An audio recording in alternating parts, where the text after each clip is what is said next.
Bom dia a todos.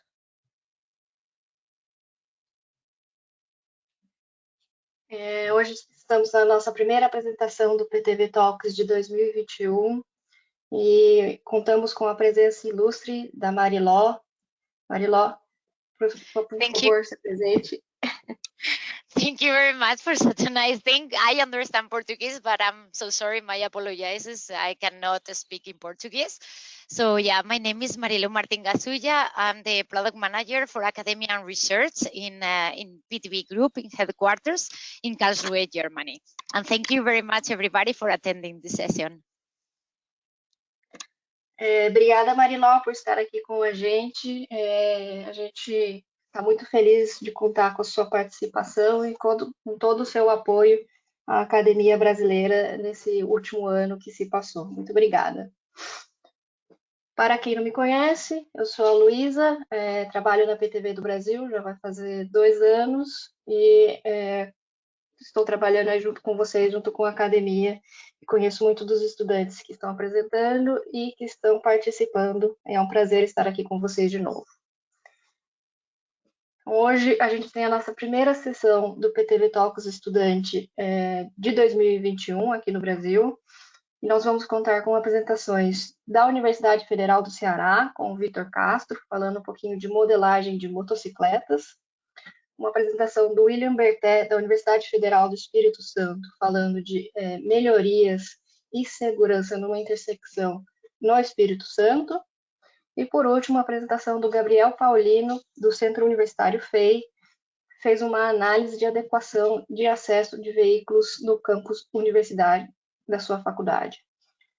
Então, vamos começar com a primeira apresentação, a apresentação do Vitor.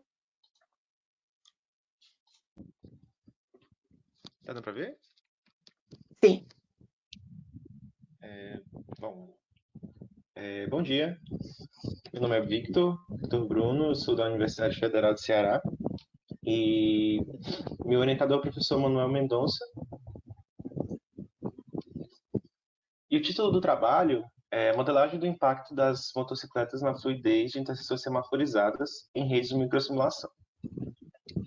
Então, esse trabalho visa entender e compreender um pouco do efeito das motocicletas e busca aplicar esse efeito e modelar esse efeito no VICIM, certo? Bom, passando para a introdução. Há um grande desafio de modelar a interação de diferentes modos, certo? No VICIM e em outros microsimuladores, essa interação ela é difícil desafiadora, certo? Só que ela é necessária, porque no transporte, em geral, nós temos interação entre diferentes modos e essa interação gera efeitos no tráfego, certo? Então, nosso objetivo é modelar justamente a interação entre as motos e os veículos, no caso, veículos leves ou veículos pesados, certo?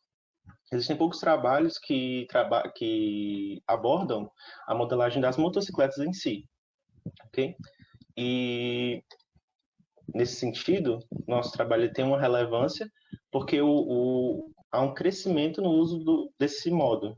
Então, o número de motos tem crescido nas grandes cidades em razão de vários motivos, né? Então, as motos são de fácil aquisição, até a questão da carteira de motorista é mais fácil de se adquirir. E, aliado a isso, também houve um crescimento do uso desse modo nas entregas por aplicativo, principalmente nesses últimos anos de Covid, em que muitas pessoas passaram muito tempo em casa e precisavam adquirir o alimento por meio desses aplicativos. Bom, os objetivos. Modelar no VICIM o efeito das motocicletas na fluidez de uma interseção semaforizada, certo? E o objetivo específico é, na verdade, encontrar um parâmetro que eu possa relacionar com o campo, com as observações de campo, e que tem um comportamento semelhante ao que as motos geram. Então, para dar uma visão geral, as motos, quando estão à frente do primeiro veículo, certo? Quando elas estão na próxima faixa de retenção, elas geram um atraso nos veículos que estão atrás dela, certo? Principalmente no primeiro veículo, veículo que começa a sua partida, certo? E esse efeito das motos não é muito fácil de se simular em microsimuladores, certo? Em geral. Então, nesse caso, nós utilizamos o parâmetro Reaction Time do V-Sim para poder fazer essa modelagem, aplicar esse efeito que as motos têm no V-Sim para considerar esse efeito como sendo um efeito relevante em certas interseções. Que é o parâmetro Reaction Time.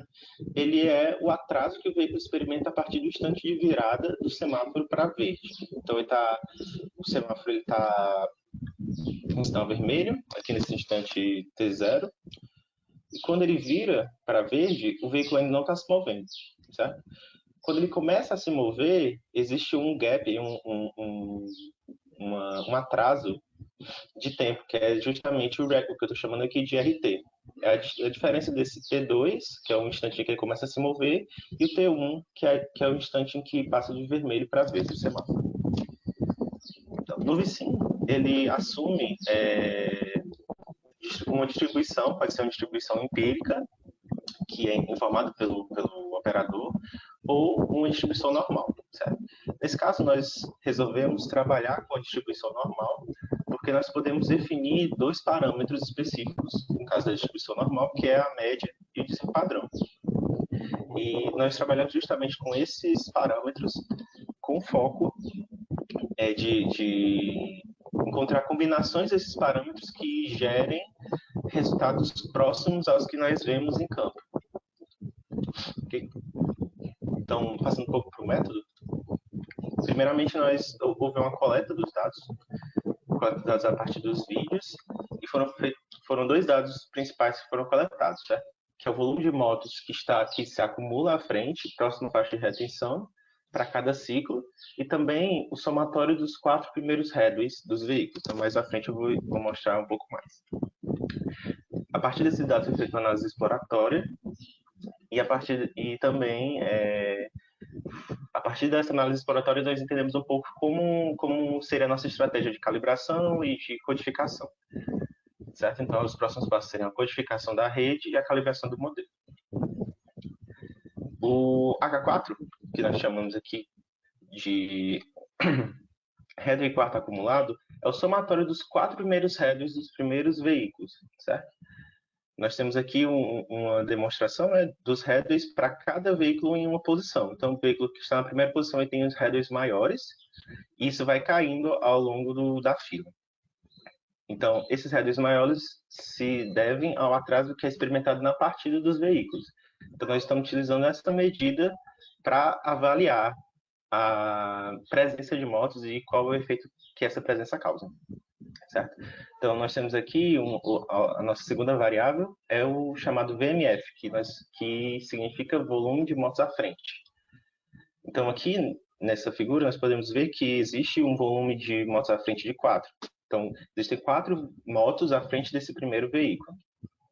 Então, nosso objetivo é identificar alguma relação entre esse volume de motos e o somatório dos headways dos primeiros veículos. Então, a calibração desse parâmetro se deu nesses passos, certo? Então, em primeiro lugar, foi feita a coleta do H4 de campo para cada VMF, e foi feita a coleta do H4 do simulador para cada VMF também. E, na verdade, foi feita a coleta de várias combinações de média e desvio padrão do Reaction Time, buscando encontrar, na verdade, uma combinação que se aproxime do VMF esperado. Então, primeiramente foi feita uma comparação das médias, essas médias de H4, porque a principal medida que nós buscamos é aproximar as observações de campo e do simulador à média que é observada em campo. Entretanto, nas observações que nós tivemos, há uma dispersão em cada observação. Então, quando há um volume de motos de 0, há uma grande dispersão dos dados. Então, nós precisamos também adicionar uma variável de desvio padrão, uma dispersão nessas observações. Então, depois da comparação das médias, foi feita a comparação dos desvios e a comparação das frequências. Passando para os resultados, a coleta de dados foi feita nessa aproximação aqui de Fortaleza, por meio de vídeos, e essa aproximação tem grande importância porque ela liga vários polos de Fortaleza, certo? E ela é bem mista, então tem grande presença de motos e de outros modos de transporte. Vendo aqui um pouco como é que os dados se comportam, né? Na presença, quando há um VMF de 0, nós podemos ver que há uma grande dispersão de dados no H4. E isso pode ser observado também nos outros valores de VMF, mas ele vai diminuindo justamente porque há uma redução do tamanho de amostra. Então, há uma redução do tamanho de amostra e aí a gente não consegue ter uma certeza muito grande de que esses resultados são confiáveis, certo? Por esse tamanho de amostra ser pequeno, nós resolvemos considerar apenas os dados a partir do VMF de 5, de 0 até 5, certo? Uma observação que foi importante de nós constatarmos é que na faixa da direita há um comportamento distinto da faixa da esquerda. Na faixa da direita há uma presença muito maior de veículos pesados e na faixa da esquerda há uma redução desse número de veículos pesados. Então nós acabamos considerando a presença somente da faixa da esquerda porque há menos veículos pesados e por há menos veículos pesados nós conseguimos isolar o efeito desses dois tipos de moto, certo? Podemos ver que na faixa da esquerda há uma presença bem maior de veículos pesados do que na faixa da direita. Não, na faixa da esquerda há uma presença menor do que na faixa da direita. E que o efeito é bem mais claro, o efeito dos veículos pesados é bem mais claro sobre a H4 do que as motos. Então, nós buscamos diferenciar esse efeito, buscamos isolar esse efeito para poder encontrar justamente o efeito que as motos causam. E, após isso, tentar modelar também o efeito dos veículos pesados.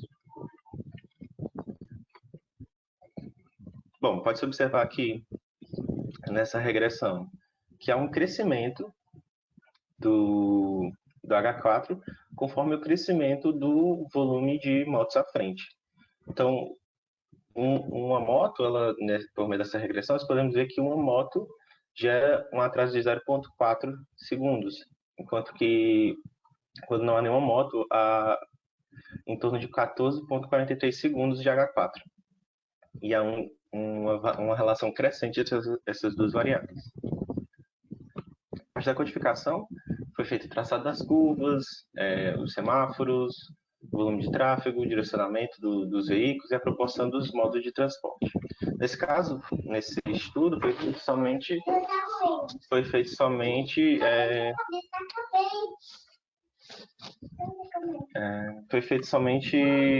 com veículos leves, certo? A calibração do modelo de Carfolin foi feito com a variação de dois parâmetros, certo? Existe o parâmetro AX, que nós deixamos ele em default, que é esse Average Standstill Distance, e o BXA e o BXMulti foi variado de 2 a 6, ok? E nós buscamos encontrar a combinação que melhor se aproximasse do fluxo de saturação de campo. Okay? O fluxo de saturação de campo foi de 1.627 veículos por hora e o simulado foi também de 1.627 veículos por hora, com BXA de 4 e BXMulti de 4,5. A calibração do reaction time também se deu por uma combinação de dois parâmetros, né? O desvio padrão e a média. Então, nós variamos o desvio padrão de 0 a 1 e a média de 1 a 7,5, e foram em torno de 84 combinações.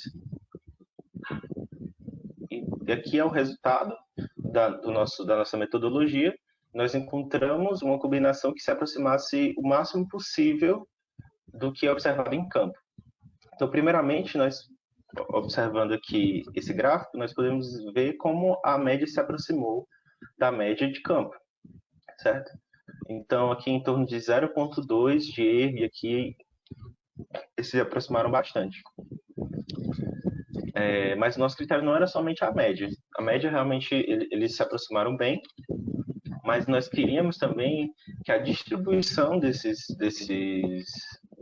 H4 observados de campo e do simulador fossem o mais próximo possível do campo. Então, nós podemos observar que o VC tem uma capacidade de se distribuir, de distribuir esses dados. Entretanto, ele tem uma limitação, porque se nós colocarmos um desvio padrão muito grande, ele vai começar a ter enviesar um pouco a média desse H4. Então, ele não consegue preencher toda a distribuição que nós esperávamos. Por fim, nós podemos ver que há uma relação entre o reaction time e o volume de motos, que essa é uma relação crescente e que para cada VMF, né, a gente vai adicionar 0,36 segundos ao reaction time, que é o parâmetro do VC, né, em média. Bom, passando para as conclusões, primeiro, as motos geram um atraso na partida dos primeiros veículos na aproximação. Então, elas geram um atraso na descarga da fila. Então, elas geram um efeito que pode ser um efeito danoso para o desempenho das aproximações. Segundo, recomenda-se modelar o efeito das motocicletas utilizando o parâmetro reaction time. Como nós vimos, o reaction time ele tem um comportamento muito semelhante ao comportamento que nós vemos nas motos quando elas estão acumuladas à frente. Em terceiro lugar, um veículo sem motos à frente tem um reaction time médio de 3,5 segundos. Então, o reaction time default do VSIM é de 0 segundos e um desvio padrão de 0. Mas seria interessante, em alguns estudos, aplicar esse reaction time de 3,5, no caso, no nosso estudo, né? Esse resultado foi de 3,5 segundos, e o que significa que os veículos estavam tendo um atraso na partida, que é diferente do atraso de 0 segundos que tem no próprio simulador. Cada moto vai agregar esse valor 0,4 segundos. 4. As faixas possuem H4 distintos, certo? Então, nós podemos ver um comportamento entre as faixas muito diferente, e esse é um problema de pesquisa que pode ser mais explorado para que a simulação seja mais fidedigna ao que é observado realmente em campo. E, em quinto lugar, os veículos pesados têm maior influência no comportamento do H4 que as motos, que é uma outra questão de pesquisa. Será que o VSIM modela bem esse efeito que os veículos pesados geram no H4? Então, essas são algumas perguntas que nós estamos começando a atacar para poder conseguir entender melhor como é que funciona todo esse comportamento nas interseções. Bom, muito obrigado. Eu agradeço à universidade, agradeço à PTV por poder ter esse momento para apresentar um pouco do nosso trabalho. E é isso. Muito obrigado. Muito obrigada, Vitor. A gente vai fazer aqui uma troca, a gente vai seguir para a próxima apresentação e no final a gente retorna para as perguntas, tá certo, pessoal? Tá ok. Então, William.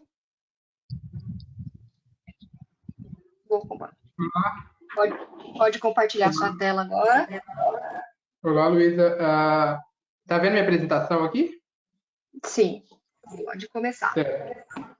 Então, pessoal, meu nome é William, eu formei pela Universidade Federal do Espírito Santo em Engenharia Civil e eu vim apresentar um pouco sobre o que foi o meu projeto de graduação, né, o que a gente realizou lá utilizando o VSIM na microsimulação. O nosso projeto consiste em fazer um estudo de caso e uma importante via de Vitória, uma interseção entre a Avenida Maruípe e a rodovia Terceira Pindeiresa.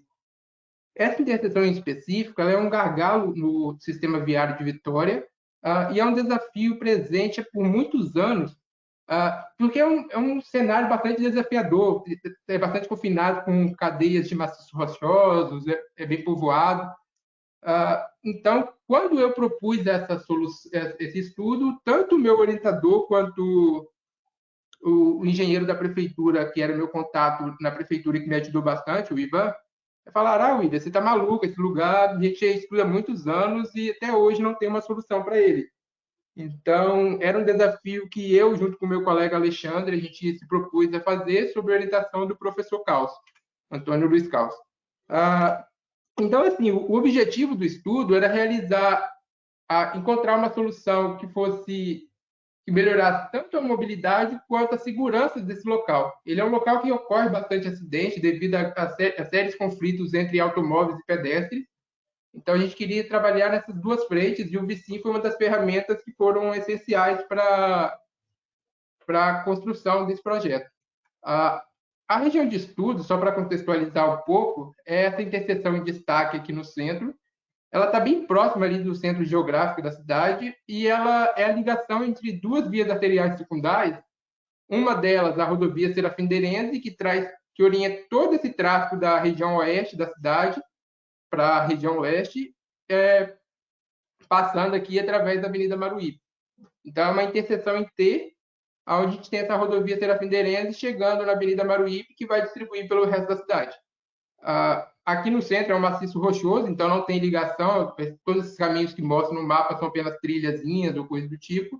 É um maciço rochoso com área protegida, né, com mata protegida, e o acesso principal é através dessa rodovia. Então, aqui a gente tem algumas imagens para a gente contextualizar o local. A Avenida Maruípe, que é essa via principal, é uma via de mão dupla com duas faixas em cada sentido, com a rodovia Serafim-Derenze chegando numa via de pista simples. Aqui na chegada ela tem duas faixas se aproximando da interseção e uma faixa saindo dela no sentido contrário, né? Essa interseção é bastante desafiadora, principalmente por ela estar confinada dentro de um espaço um pouco mais plano, próximo a vários maciços rochosos. Então, eu tenho esse espaço para trabalhar, não consigo, de forma a um custo-benefício mais baixo, a um custo mais baixo, encontrar para construir grandes obras, né? Além disso, é uma parte da cidade bastante densa, bastante povoada, é uma grande massa de fluxo de tráfego que é atraído para esse local, principalmente porque aqui é o acesso de diversos bairros aqui de cima e também dessa parte. Tanto que vocês podem ver uma grande concentração de pontos de ônibus nessa região, principalmente porque essas vias passam bastante linhas de ônibus. Então, boa parte desses moradores descem para esse local para poder pegar a linha de ônibus e seguir para o seu trabalho, para a sua escola, alguma coisa do tipo. Esse foi até um ponto questionado na minha defesa, que foi sobre será que o quanto que esses pontos impactam no trânsito, porque eles não possuem baia recuada. E sim, isso também foi simulado, eles impactam, mas não é o principal fator. O membro da banca me questionou se não fosse interessante tirar esses pontos.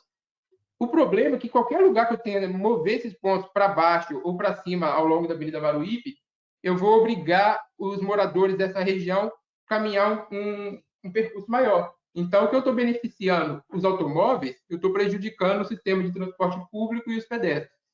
Então, eu particularmente penso que a cidade deve ser construída para todos, né, não só para os carros. Então, eu não sou muito a favor de deslocar os pontos ao longo da Avenida Maruípe, visto que não tem outros acessos. A pessoa, de qualquer forma, ela tem que descer aqui e trafegar para outros pontos. Então, aqui eu trouxe alguns dos nossos referenciais teóricos. Nós tivemos outros, mas esses foram os principais utilizados. Como eu disse, o nosso projeto não foi apenas de simulação de trânsito. Então, a gente fez um projeto um pouco mais completo e acabou utilizando também ali os manuais do DENIT, o HCM e bibliografia na área de segurança, como a metodologia IRAP e algumas outras coisas mais. Sobre questão de projeção, as nossas simulações elas foram realizadas tanto no cenário presente, em 2020, quanto em cenários futuros, 2030 e 2035. Para realizar essa projeção da frota, que é, querendo ou não, uma extrapolação, é um exercício de futurologia, né? A gente partiu de 4 funções, onde elas foram construídas através de iterações sucessivas, em algoritmo, né? E plotadas num gráfico onde a gente tem possíveis projeções, possível crescimento da frota.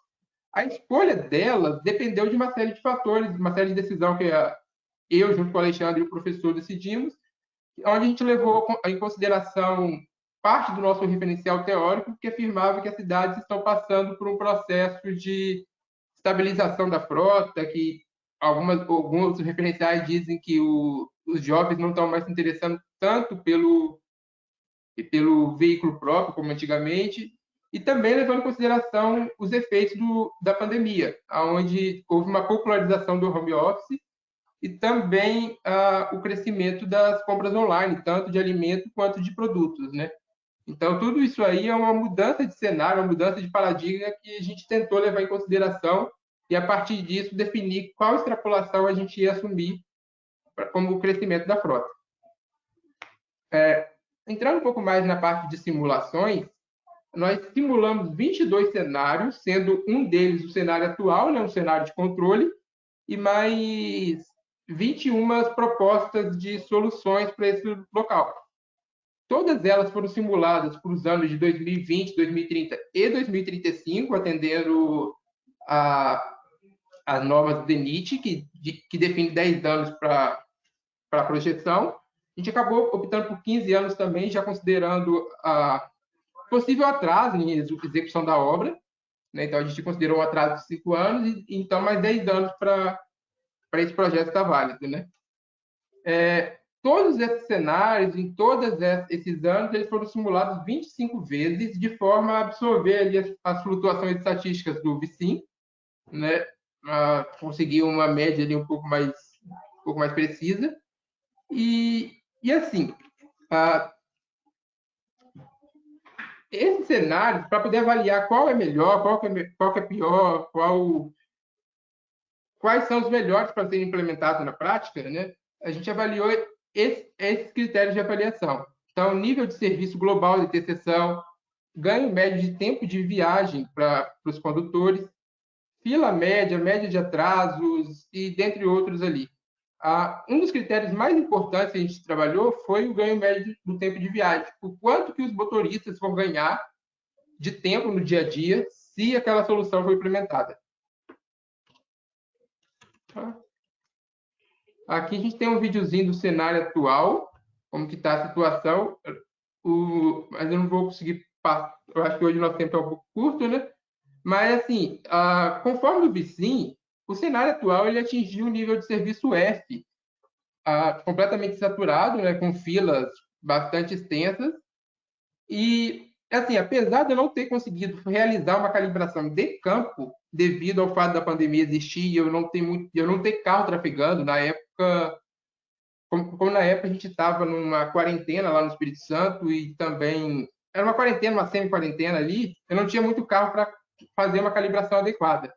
Mas como tanto eu quanto o Alexandre, a gente trafegava bastante pela região, a gente conseguia dizer se essas filas, esses tempos de percurso, eles estavam adequados. Com base nisso, a gente trabalhou principalmente em duas frentes. Uma era com propostas de implantação de binário e a outra com proibições de movimento. Os dois cenários foram... Essas duas frentes foram frentes bastante promissoras, deram bons resultados. O problema delas é que o problema do binário é que ele fazia uso de uma via originalmente local, bastante residencial, então ela teve que ser adaptada para poder suportar esse tráfego de uma via arterial, para atender raio de giro e manter a segurança de todos os usuários, inclusive dos pedestres e dos ciclistas. E a solução da proibição de movimentos, que eu chamei de volta, ela tinha uma grande vantagem. As duas propostas elas tinham grande vantagem de conseguir retirar o semáforo de 3 estágios que existia na interseção. O problema dessa simulação da proibição de movimento é que obriga o veículo a fazer uma volta de mais ou menos 2 quilômetros. Então, eu não tenho uma outra alternativa de volta para ele fazer esse movimento, o que gera um certo desconforto para os usuários. Porém, apesar disso, para um local onde todo mundo falou que a gente era louco de querer estudar, que era uma situação bastante problemática ali nessa interseção, uma situação bastante confinada, né? a gente conseguiu encontrar diversas soluções de médio e baixo custo ali, com pouca intervenção, pouca desapropriação, pouca mudança de geometria, aonde todos esses 11 cenários que eu trouxe nessa minha defesa de projeto de graduação, né? Todas elas trouxeram uma melhoria na nossa interseção. Então, o cenário atual que tinha nível F, ali a gente conseguiu nível E, D, C, B aqui na solução 11, que é uma solução... Essa solução 11 é uma solução de alto custo já, é bem mais complexa, envolve bem mais desapropriação, mas as soluções de binário e de volta, que são soluções de baixo custo, a maioria delas quase com desapropriação zero, elas atingiram níveis satisfatórios com ganho de tempo de viagem da ordem ali de 3 a 4 minutos. Então, por exemplo, a gente tem solução aqui com uma solução 4 com ganho de 4 minutos no tempo de percurso. Então, se o motorista está indo de A para B, hoje ele faz um tempo, com essa solução 4 plantada, em média ele tem uma redução de 4 minutos no trajeto dele. E para soluções da volta, a gente tem aqui o trajeto Centro-Serafim, que é aquele trajeto que teve uma ampliação de 2 km nele. Mesmo para esse trajeto, nas soluções da volta, ela teve uma redução de tempo. Então, nós tivemos redução ali de 30, 90, 111 segundos, 113 segundos. Então, mesmo para esse cara, mesmo ele dando uma volta de 2 km, o cenário atual está tão saturado, tão congestionado, que mesmo ele dando essa volta, ele tem uma redução de tempo na viagem dele. Então, aqui a gente tem um comparativo de custos, né? A solução 5 é a solução de menor custo global desse nosso projeto, porque... Só um segundo. Solução 5 ela tem o menor custo, principalmente porque ela se trata apenas de proibir o movimento, não tem nenhuma outra intervenção. Então, o custo dela é mudar a sinalização horizontal e vertical da interseção e também é semafórica, transformando de 3 estágios para 2 estágios. Não tem mudança geométrica, não tem desapropriação, não tem construção de faixa, não tem nada disso. É apenas mudança de sinalização horizontal e vertical para proibir aquele movimento. E mesmo essa solução 5, que para nós seria uma solução de curto prazo bastante eficaz, a gente tem ali uma redução para o nível D de serviço com ganhos de quase 3 minutos ali no tempo médio de percurso, com redução de filas e algumas outras coisas mais. Então, só para a gente finalizar aqui, para fazer umas considerações finais, a solução... O cenário atual ele está impraticável hoje, né? O nível de serviço F, com filas bastante extensas. A interseção, além desse problema de mobilidade, ela tem um sério problema de conflito entre pedestres e motoristas de veículos automotores, tanto que pela variação do IRAP, essa interseção ela recebe uma nota de apenas 1 estrela para pedestres. Então, todos aqueles cenários que foram estudados já foram estudados levando em consideração também a presença dos pedestres e ciclistas, de forma a tornar toda a região ali mais segura também para esses usuários mais vulneráveis. Então, mesmo tornando a solução mais segura, a gente conseguiu, para um local que a princípio não tinha solução, encontrar algumas soluções aí que fossem mais viáveis, né? Então, não querendo estender muito, eu vou deixar meus agradecimentos e se alguém se interessar e quiser saber um pouco mais, pode entrar em contato comigo para a gente trocar uma ideia e eu apresentar talvez meu trabalho um pouco mais completo, né? E é isso aí. William, muito obrigada, muito boa a sua apresentação. Inclusive, a gente até recebeu aqui um pedido, o pessoal está querendo saber um pouco mais dos projetos. Se vocês quiserem depois compartilhar o seu e-mail ou o seu contato para vocês trocarem o projeto, encaminharem o projeto, etc., vocês podem colocar lá no bate-papo, tá certo? Com certeza. Muito obrigado. Então, vamos para a nossa última apresentação. Gabriel, você já está conectado? Pode fazer a sua apresentação. Tudo bom? Certo. Estão vendo minha tela já? Sim, pode começar. Perfeito. Bom dia, então, gente. Eu vou estar apresentando para vocês, então, o nosso projeto de adequação dos acessos para veículos de um campus universitário. Esse campus é o campus da FEI, em São Bernardo do Campo. Meu nome é Gabriel, eu desenvolvi esse projeto em grupo, junto com a Ana Paula, a Bárbara, a Gabriela, a Giovanni e o Rodrigo, para a disciplina de Sistemas de Transportes do 6º semestre de Engenharia Civil da FEI, no final do ano passado, então final de 2020, e a gente contou com a orientação do professor Fernando Ribeiro. Nosso projeto, então, ele prevê essa mudança nos acessos da FEI, mas por que essa mudança? Essa é a FEI, para quem não conhece. Atualmente ela conta com 2 portarias. Aqui em cima é a portaria principal. É por ela que 100% dos veículos acessam a FEI atualmente. E aqui embaixo a gente tem uma portaria secundária que ela conta somente com uma saída para veículos. E ela é muito pouco utilizada, relativamente comparada com a portaria principal.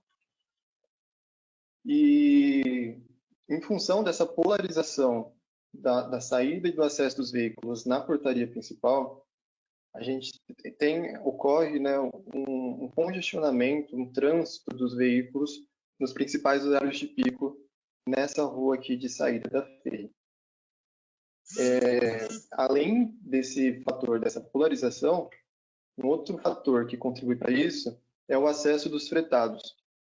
Os fretados atualmente da FEI, para eles acessarem o local que eles costumam estacionar, eles precisam fazer a seguinte manobra. Em função desse movimento que eles têm que fazer, acaba impactando todos os veículos que estão ali acessando e saindo da FEI, porque eles precisam esperar o fretado realizar todo esse movimento, contribuindo ainda mais para esse congestionamento. Além disso, a via de acesso da FEI, ela tem algumas características que também contribuem para isso. Primeiro, ela é uma via muito importante da cidade, ela dá acesso a outras cidades, e além de ser muito conhecida pelo seu comércio ativo, então ela naturalmente tem um alto fluxo de veículos e pedestres. Por esses mesmos motivos, ela é rota de várias linhas de ônibus municipais, intermunicipais, privados, etc. E na maior parte da sua extensão, ela conta com apenas uma faixa, que contribui ainda mais para esse congestionamento dentro da FEI e na avenida mesmo. Então, a nossa proposta ela vai consistir em 3 etapas. Primeiro, a gente propõe a mudança do estacionamento dos fretados. Além disso, a gente propõe que a atual portaria secundária seja usada para o acesso dos carros e dos fretados. Atualmente, ela é só uma saída. E a gente também prevê uma facilitação do acesso para o sentido centro na atual saída secundária. Por que essa facilitação? Atualmente, se um veículo da FEI quiser sair pela saída secundária e ir no sentido centro, que é aqui para cima, ele precisa descer até o retorno mais próximo para depois realmente ir no sentido centro. Isso, em comparação com o trajeto pela portaria principal, acarreta um ganho de 6 minutos no trajeto. Então, acaba sendo muito inviável para os alunos. Além disso, a gente fez uma pesquisa com os alunos da FEI para saber se eles realmente utilizariam essa saída se fosse feita essa facilitação do acesso ao centro. E dos 110 alunos que a gente conseguiu consultar, 60% disse que sim, utilizaria. E em relação aos fretados, a gente viu que se fazer essa mudança, vai ter um ganho de apenas 1 minuto no trajeto dos fretados. Então, com esses dados, a gente concluiu que, previamente, seria uma solução viável propor essas mudanças. Então, seguindo nessa linha de verificar a viabilidade, a gente foi para mais duas etapas. A primeira etapa foi verificar a viabilidade construtiva da proposta, que é basicamente ver se as mudanças que a gente estava propondo eram possíveis no sentido físico da coisa. Se os carros conseguiriam acessar, se os fretados conseguiriam fazer suas manobras. E aqui está as mudanças que a gente propõe. Então, aqui a gente tem um estacionamento novo dos fretados. Ele vai ser um estacionamento isolado do restante dos veículos. Então, o impacto dele no tráfego dos outros veículos vai ser menor. E aqui embaixo a gente tem a facilitação do acesso no sentido centro. Então, vou passar um videozinho para vocês, para mostrar um pouco como esses veículos vão se comportar nessa nova configuração. Como vocês podem ver, para eles acessarem, não vai necessitar parar todo o trânsito da FEI, eles vão estar bem isoladinhos, e a saída deles também não vai impactar. Além disso, esse trecho vai contar com 2 faixas para os veículos sair, contribuindo ainda mais para diminuir o fluxo dos veículos. Para pôr em prática essa mudança, a gente teve que inserir alguns faróis nessa região, de forma a controlar o trânsito. Mas a gente concluiu que sim, vai ser possível fazer essa mudança. As mudanças que a gente está propondo físicas vão suportar os gabaritos de giro dos veículos e vai ser possível. A segunda etapa vai verificar a viabilidade funcional dessa mudança. Por que funcional? Porque é aqui que a gente vai saber o quão melhor será essa qualidade do tráfego nessa região após essas mudanças. Para isso, a gente usou o VSIM. A gente trabalhou com 4 cenários. 2 cenários que vão analisar o acesso principal ou acesso A numa situação atual e na situação proposta. E um cenário que vai analisar o acesso B, atual e proposto também. A gente vai analisar o período das 7 às 7h10 da noite. Por que esse período? Às 7 da noite acaba as aulas do período vespertino na faculdade e às 7h10 inicia as aulas do período noturno. Então, na nossa visão, esse intervalo de tempo é o que vai ter o maior volume de veículos saindo e entrando na faculdade. Em relação aos dados de entrada, aqui a gente teve um problema em função da pandemia, porque não conseguimos fazer a coleta dos dados presencialmente, então a gente teve que trabalhar muito com suposições.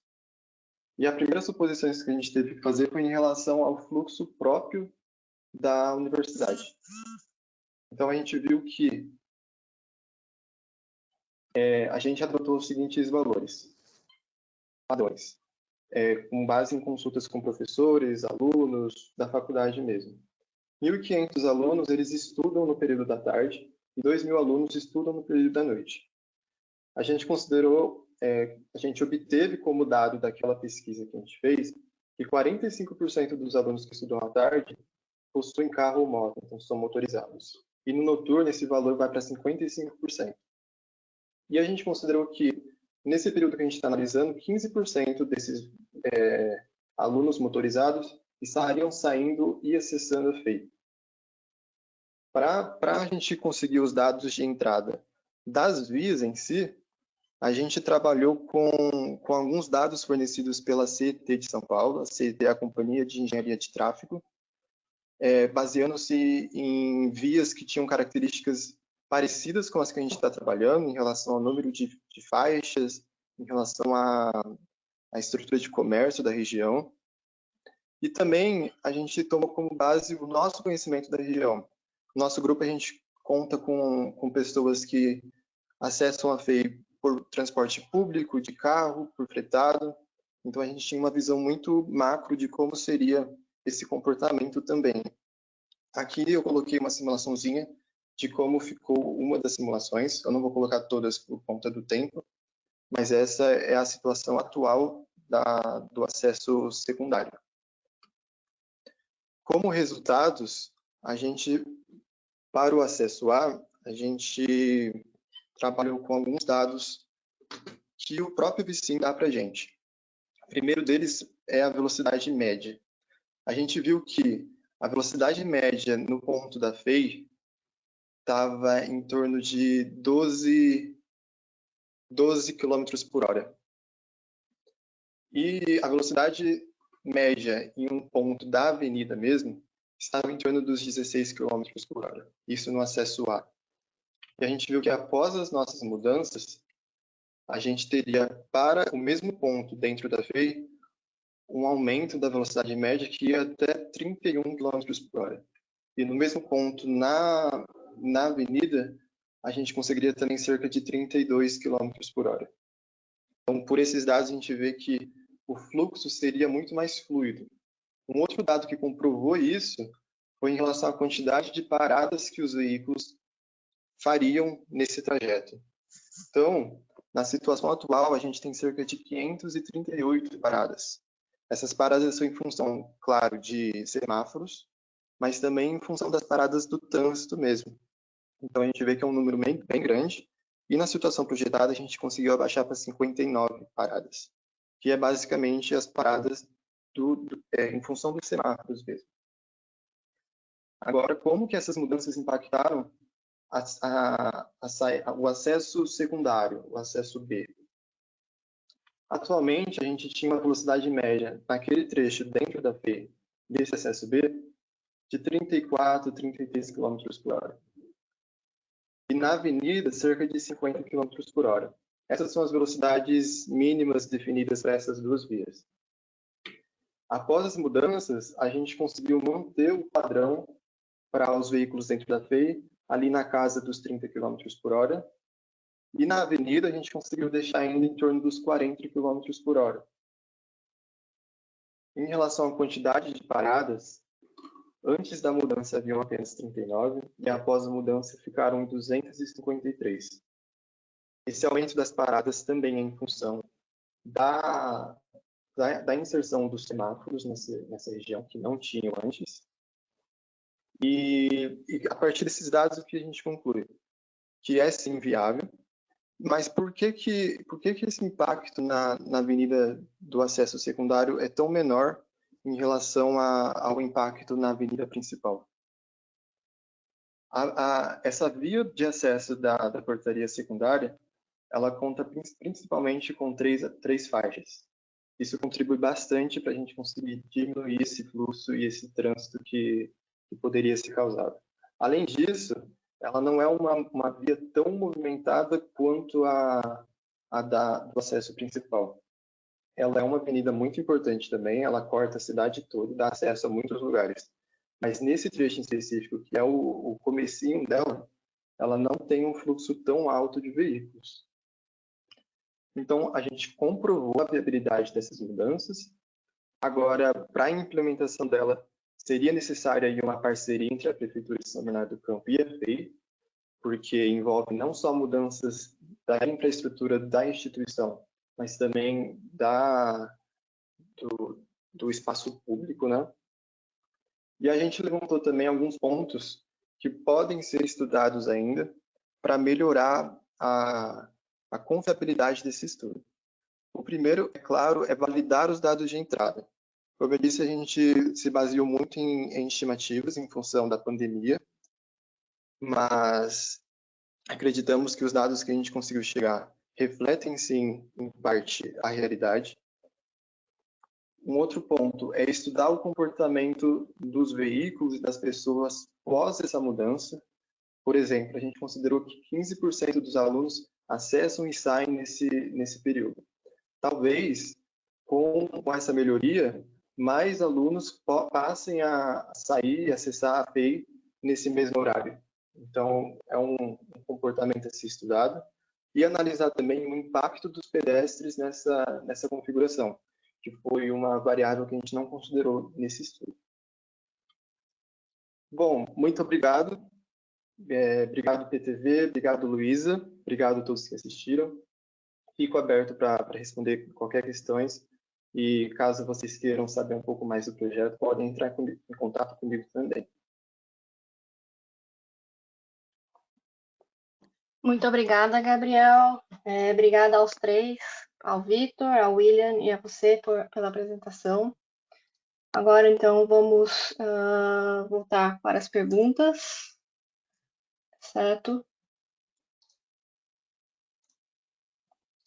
Se vocês tiverem perguntas, pessoal, vocês podem mandar no nosso chat de perguntas ou no bate-papo. Nós já temos algumas, então vamos começar com o Vitor. Vitor, você, na sua apresentação, você falou um pouco do reaction time, né, e um pouco do modelo car following. mas você não chegou a comentar sobre o modelo de comportamento lateral, que é bem importante para bicicletas, para motocicletas, né? Às vezes, essa questão das motocicletas andarem aí entre os carros. Você chegou a pensar nisso? O seu projeto chegou a pensar nesse tipo de análise ou não? Olá, Vitor, tá me escutando? Dando para ouvir? Estava Agora dá. tentando ver uma forma de conseguir falar aqui. Bom, é, nós tivemos uma pesquisa inicial, né, uma análise somente dos dados de campo.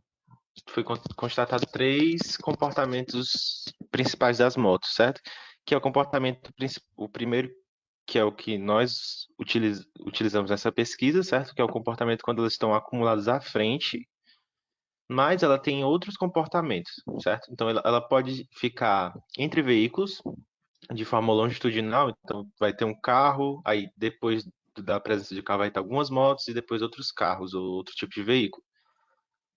E esse seria o segundo comportamento. E um terceiro seria justamente que é chamado de faixa virtual, né? Que é aquele corredorzinho que fica aquele espaço entre os 2 veículos de forma lateral. No nosso estudo, nesse estudo, nós resolvemos trabalhar somente com o comportamento das motos, considerando a presença dela à frente do primeiro veículo. Mas nós queremos trabalhar com o comportamento geral, né? Fazer com que nós possamos modelar de alguma forma as motos nessas três situações. Mas nesse trabalho não estava um pouco fora do escopo. Nosso foco era somente nas motos que estavam à frente. Então, os parâmetros que estavam mais relacionados com esse tipo de comportamento eram o reaction time, porque ele gerava esse atraso, e o car following, por gerir a questão dos movimentos longitudinais. Obrigada. Mariló, tú me dices que tienes una pregunta a Víctor. ¿Quieres hacerla? Oh, yeah, should I say it then in English or in Spanish? Because Portuguese is not going to happen. Vítor, você prefere, você consegue entender espanhol ou inglês, ou você quer que eu traduza a pergunta? Eu acho que é melhor traduzir. Eu consigo entender um pouco, Traduz o quê? mas eu acho que é melhor traduzir. Em inglês, eu Ok. não sei. É a melhor forma. Pode. Bueno, You- la hago en español, que es más parecido, sí, y así. Era el número de random seeds, de semillas aleatorias que se han utilizado para el estudio, para saber un poco si esa dispersión se podría alcanzar con más simulaciones en VISIM. Ela está perguntando sobre qual foi o random seed, né, a aleatoriedade que você utilizou, porque dependendo dessa semente que você utilizou, você consegue melhorar a dispersão dos seus resultados com mais simulações. Sim, nós tínhamos uma quantidade de meta, né, de 100 ciclos. Então, nós trabalhamos com 100 ciclos para poder fazer a calibração, certo? Então, para cada combinação de médias e o padrão do reaction time que a gente utilizou, foram feitos com 100 ciclos. Só que esses 100 ciclos eles foram feitos em uma simulação única. Então, foi feita uma coleta a partir de uma simulação única e cada ciclo tinha seu comportamento distinto, né? Por não ter nenhum tipo de repetição, né? Ele acabou tendo cada ciclo um comportamento conforme a aleatoriedade daquela semente. Não sei se deu para entender direito, mas nós não fizemos várias simulações para cada combinação de reaction time. Foi apenas uma simulação que compreendeu todos os ciclos, mas Ok. que essa variabilidade já estava dentro de cada ciclo, né? Dentro do comportamento aleatório, dentro da simulação. Entendi. Entendido casi todo. Bien. Gracias. Obrigado. Obrigada. Agora nós temos uma pergunta para o William. William, no seu projeto o título do seu projeto fala também de segurança, né? Mas você acabou, como você considerou a segurança aí nas questões de simulação? E se você também considerou a questão dos ciclistas, né? Porque os ciclistas, quando se fala de segurança, os ciclistas é um dos grupos que mais sofrem com acidentes e problemas de segurança. Você poderia falar um pouquinho disso para a gente? Oi, Luísa. Sim, a questão do ciclista em específico, a gente não conseguiu avaliar muito bem, porque o ideal mesmo ali nessa localidade seria a construção de uma via segregada, de uma ciclovia segregada, visto que a faixa de rolamento ela é um pouco estreita e talvez não comporte bem. Mas a parte do ciclista em específico ela não foi avaliada porque existem outras vias alternativas para o ciclista na região que geralmente já é utilizado por eles. O fluxo de ciclista ali é um fluxo, nesse local, é um fluxo um pouco mais local, não é tão intenso. O maior problema que a gente conhece nessa interseção são os pedestres. Então, a energia foi investida mais nesse usuário, né? O problema dessa interseção é que, como ela está muito saturada, já possui 3 estágios, a prefeitura não contemplou um estágio, no cenário atual, né? Ela não contemplou um estágio separado para os pedestres. Até mesmo porque se a gente fosse colocar um vermelho total ali para poder deixar um tempo pedestre, a intenção que já está muito saturada e ficar mais saturada ainda, né? Mais congestionada. O que a gente fez foi, em todos os cenários possíveis, levar em consideração a presença do pedestre, que é bastante intensa nessa interseção. Então, deixando tempo semafórico específico para eles, contemplando um ponto específico para eles, nas propostas de binário, onde a gente tem o uso da via local, a gente contemplou também meios de canalização dos pedestres, com aqueles equipamentos de jardins, né, muretas e afins, barreirazinhas, para orientar esse caminho dos pedestres para ter um pouco mais de segurança, né? E atrelado a isso, a gente fez uma breve avaliação junto com a metodologia do IREP, que é uma metodologia internacional de segurança, para tentar avaliar como é que está o cenário atual e mais ou menos como que ficaria com as soluções adotadas. Tá certo. Agora uma pergunta para o Gabriel. Gabriel, o pessoal ficou um pouco na dúvida quando você fala de fretados. O que você quer dizer com fretados? São veículos específicos contratados pela FEI ou são fretados da cidade de São Paulo, né? Que a gente tem alguns veículos desse tipo. Poderia esclarecer essa dúvida? Claro, sim. Os fretados que eu estava me referindo são ônibus executivos contratados pelos alunos para fazerem o transporte deles até a faculdade. Eles possuem o acesso permitido pela FEI ao campus e atualmente o estacionamento deles é lá perto da portaria principal. Tá certo. E uma última pergunta para encerrar. Você chegou a comentar no final de uma análise de pedestres. Vocês chegaram a fazer alguma análise, mesmo que por cima, sobre o caminho do pedestre descendo do fretado e chegando na universidade? Sim, a gente não chegou a fazer network lá no VSIM, até por conta das limitações que a gente tinha por conta da versão estudante, do número de pedestres, mas a gente considerou todo esse trajeto dos pedestres para a gente desenvolver o layout da distribuição que a gente estava propondo. Legal. Bom, acabou o nosso tempo, pessoal. Chegou aqui uma pergunta do Paulo para o Vitor, depois eu vou encaminhar e aí a gente te responde, tá certo, Paulo? Que agora o nosso tempo chegou no final. Muito obrigada a todos. Caso tenha mais alguma pergunta, vocês podem me enviar que a gente vai responder. Vou passar para os apresentadores, eles vão responder as perguntas e encaminhar a resposta para vocês, tá certo? E antes de encerrar, eu só queria dar 2 recados. A primeira é que sexta-feira que vem vamos ter mais 3 apresentações. Uma apresentação do Douglas Martins, da Universidade de São Paulo, discutindo um pouco de macromodelagem, né, estimativas de demanda e origem de destino com o PTV-VSUM. Um projeto do Diego Barbosa, da Universidade Federal do Ceará, também discutindo interseções semaforizadas com VSIM, nesse caso um modelo probabilístico, né, de tempo de resposta. E, por último, a apresentação da Bia, lá da Universidade Estadual de Maringá, que simulou a evacuação de pedestres do centro universitário também. 3 projetos muito interessantes, então estão todos convidados. E, em breve, nós teremos um concurso acadêmico de modelagem de PTVVC, então aqui é um pré-convite, a gente vai estar lançando novas informações nas próximas semanas, e a ideia é modelar cidades sustentáveis, né? Construir juntos um futuro melhor para a América Latina. Então, aguardem para mais informações. Mariló? Ryan?